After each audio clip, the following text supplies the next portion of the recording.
Wala pa, hindi pa napindot. Advance new. Sige na. Hi, hello. Magagandang taga-SDBN.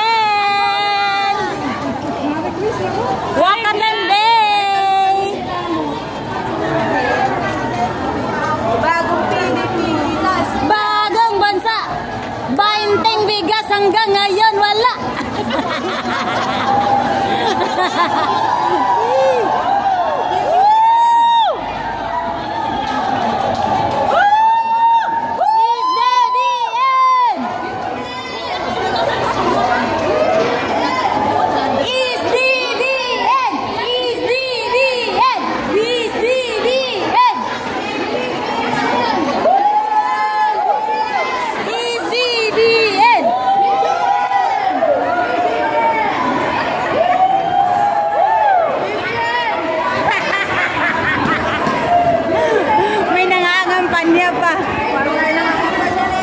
Ano ba to? Walkathon or kampanya?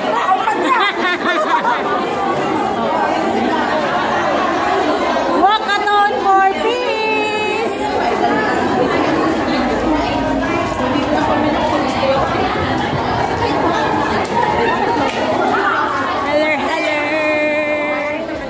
Hoy mga maldita, tara maglakaw-lakaw ta. O walk for a cause ta. Walk for a Cause Walkathon 2025 sa nagkalain-lain nga simbahan sa Hong Kong. Ug kami mga taga St. Joseph Church nang uban pud mi.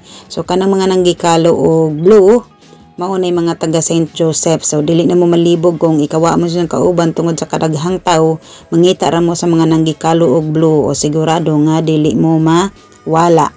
So kana kinadaghan ng tao kay nagkalain-lain ng simbahan sa tibuok Hong Kong man siguro na, I'm not sure. Unja kay wala man mi kasabot sa prayer. Mao man imong destinasyon, human na mi naglakaw, wa mi ka sabot sa ilang prayer kay ilang language di mi kasabot. So igor ako sa pag-ingon nga sana gi-English unta pod na para makasabot pud ta, para makasabay pud ta sa prayer. Na may mga kanta ning sabay mi sa kanta nga English pero ang prayer kay ilahang ang language. So kana kay sa atong paglakaw na may mupitik nga kamera o kana mo walk po tag pinademure o di ba model ang maldita o di ba sa hayra man na basta na ay mupitik na hala.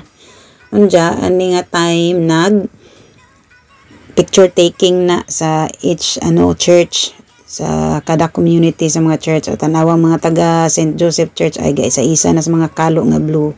Unja picture taking na while nag pray sila dito sa tubangan mo ni mong buhat mga taga Sons and Daughters of Black Nazarene, mga nanggi-picture sa likod o di ba. So ang ato adeng walkathon na itabo sa Tung Chong, Hong Kong. So daghan ka adjong mga nindot pud nga view.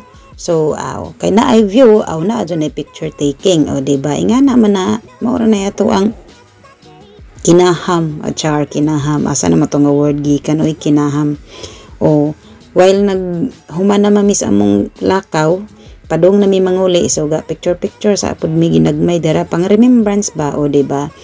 Walking with God gives us assurance in His presence and power in our lives. So everybody mga maldita, let's walk with God always. Bye.